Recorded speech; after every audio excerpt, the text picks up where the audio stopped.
ناظرین ہمارے ساتھ ہیں جنرل خالد لودھی، بہت شکریہ جنرل صاحب آپ کا۔ آپ دیکھ رہے ہیں کہ اس حوالے سے جو کچھ ہوا، اور اس سے پہلے بھی ایک آئی تھی رپورٹ جو کہ جس میں کہا گیا تھا، اور ورثاء بھی کہہ رہے تھے کہ جی کیسز انسٹیٹیوٹ ہونے چاہیے۔ آپ کیسے دیکھتے ہیں یہ ان لیپسز کی وجہ؟ کیا سویلین اتھارٹی پہ ہم ڈالیں گے؟ کیا کریں گے؟ آپ کا ٹیک کیا ہے اس پہ جنرل صاحب؟ جی بہت شکریہ۔ پہلے تو میرا خیال ہے کہ کسی جمہوری ملک کے لیے یہ ایک خوش آئند بات ہے کہ سپریم کورٹ جب محسوس کرے تو وزیر اعظم کو بلائے اور وزیر اعظم خوش اسلوبی سے آئیں، لیکن اتنا کم ٹائم ہونے کی وجہ سے میرا خیال وہ تیاری کے ساتھ نہیں آ سکے، کیونکہ بات یہ ہے، یہ جو چیزیں ابھی میں آپ کو بتاؤں گا آپ کو معلوم ہوں گی، یہ ان کا آدھا ہونا چاہیے تھا وہاں پر۔ نمبر ایک کہ آلریڈی سپریم کورٹ نے ایک جوڈیشل کمیشن بنایا تھا پشاور ہائی کورٹ کے استدعاء کے اوپر، اور انہوں نے پوری ایک انکوائری کی ہے، اس کی باقاعدہ فائنڈنگز ہیں، اس کی باقاعدہ ریکمنڈیشنز ہیں، اور وہ موجود ہے۔ اس سے اوپر کیا اور انکوائری ہو سکتی ہے، جبکہ آلریڈی ایک سپریم کورٹ کے کہنے پہ جوڈیشل انکوائری ہو چکی ہے۔ پہلی بات، 6 لوگوں کو ملٹری کورٹس نے سزائے موت دی تھی، 5 پر عمل درآمد ہو چکا، اور ایک پینڈنگ کیس ہے جو کہ سٹے لیا ہوا ہے سپریم کورٹ میں کسی نے۔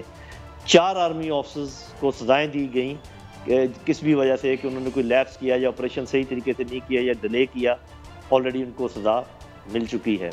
اس کے علاوہ میں آپ کے ساتھ یہ شیئر کر لیتا ہوں کہ کچھ اور لوگوں کو بھی کیفر کردار تک پہنچا دیا گیا انٹیلیجنس آپریشنز کی بنیاد پر۔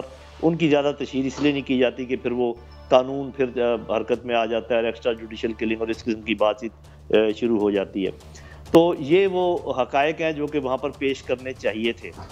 اس کے علاوہ میرا خیال ہے کہ اگر کوئی نئی جوڈیشل کمیشن بنتا ہے تو ٹائم بہت لگ جائے گا، بہرحال سپریم کورٹ کی مرضی ہے، وہ کر سکتے ہیں، لیکن اب جو نیا جوڈیشل کمیشن بنے۔ اچھا جنرل صاحب میں آپ نے بڑی اچھی بات کی، کیا آج جیسے آپ نے فرمایا کہ اس پہ مجھے یاد آ گیا کچھ لوگوں کو سزائے ہوئی تھی انٹیلیجنس کی، لیکن ان کا طریقہ ہوتا تشریح نہیں کی جاتی، مجھے میموری میں خاصی چیزیں آ گئی، اور آپ نے یہ بھی بتایا کہ سپریم کورٹ کی ہدایت پر پشاور ہائی کورٹ کا باقاعدہ جوڈیشل کمیشن بنایا گیا تھا، تو کیا وزیر اعظم کو ان کے پرنسپل سیکرٹری یا کسی سٹاف نے یہ آگاہ نہیں کیا؟ وہ جا کے ساری یہ تفصیلات دے دیتے تو شاید اگلا سوال ہی نہ ہوتا میرے خیال میں۔ جی لیکن اس میں دونوں باتیں ہیں، وزیر اعظم کے سٹاف کو بھی بتانا چاہیے تھا، چیف جسٹس کے سٹاف کو بھی بتانا چاہیے تھا۔ ہم وزیر اعظم سے یہ ایکسپیکٹ کرتے ہیں، ان کو فوری طور پہ چاہے راستے میں یہ بریف کرنا چاہیے تھا، یہ میں مانتا ہوں یہ ہوئی ہے، اس میں ایک لیپس ہے۔ باقی یہ جو بات ہے کہ کیا یہ صرف سویلینز اس کے ذمہ دار ہیں، نہیں، اتنا بڑا سانحہ جو ہے اس کو میں کسی بھی صورت میں ڈیفینڈ کرنے کو تیار نہیں ہوں، اور اسی لیے میں نے کہا کہ جن لوگوں کو سزائیں ہیں اس میں فوجی بھی شامل ہیں اور ان کو سزائیں ہونی چاہیے تھیں، لیکن اگر کوئی یہ چاہے، دیکھیں ایک بات پکی ہے، جن کے لخت جگر اس طریقے سے اس معصومیت کے زمانے ان سے چھن گئے، ان کو تو آپ کسی طریقے سے سیٹسفائی نہیں کر سکتے، ان کے ساتھ تو آپ نے پیار اور محبت سے ہی ڈیل کرنا ہے، ان کے ساتھ آپ کوئی سختی سے بات بھی نہیں کر سکتے کہ جی ہم نے یہ کر دیا وہ کر دیا ہم اور نہیں کر سکتے، ایسی کوئی بات نہیں ہونی چاہیے۔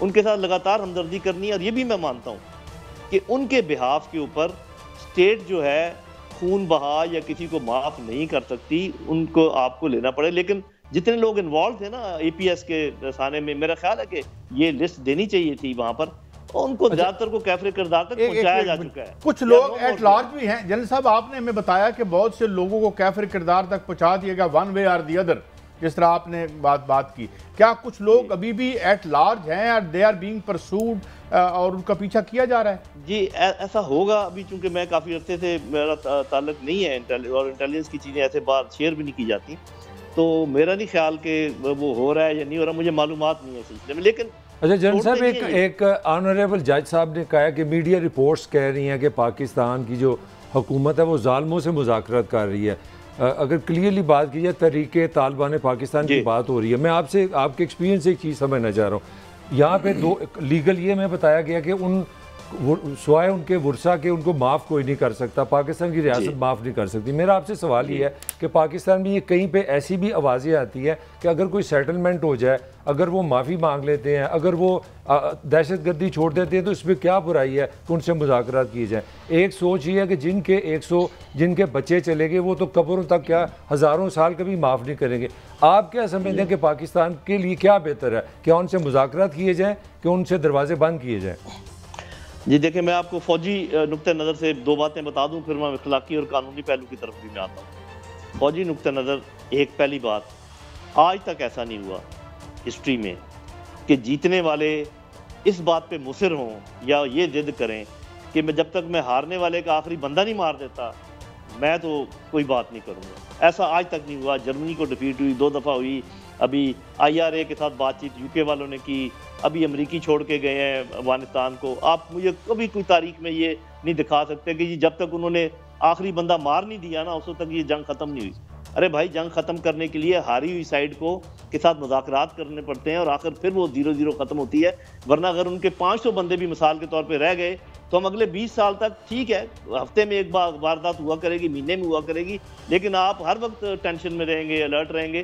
تو پہلی بات تو یہ ہے کہ یہ ایک حقیقت ہے اور یہ ایک ہسٹری کی حقیقت ہے کہ آپ کو آخر میں بات چیت ہی کرنی پڑتی ہے، اور جیتنے والا بھی بات چیت کرتا ہے۔ بات چیت کا مطلب ہر وقت گھٹنے ٹیکنا نہیں ہوتا، یہ اصطلاح ہی غلط ہے۔ دوسری بات، اگر آپ کے ساتھ 10 بندے لڑ رہے ہوں اور 3-4 بات چیت پر آمادہ ہو جائیں تو 7 کے ساتھ لڑنا آسان ہے یا 10 کے ساتھ لڑنا آسان ہے؟ تو یہ ملٹری اسٹریٹجی کے پوائنٹ آف ویو سے بالکل درست قدم ہے اور اسی کو آگے بڑھانا چاہیے۔ یہاں پر اس بات کو میں ختم کرتا ہوں، میں اخلاقی اور قانونی پہلو کی طرف آتا ہوں۔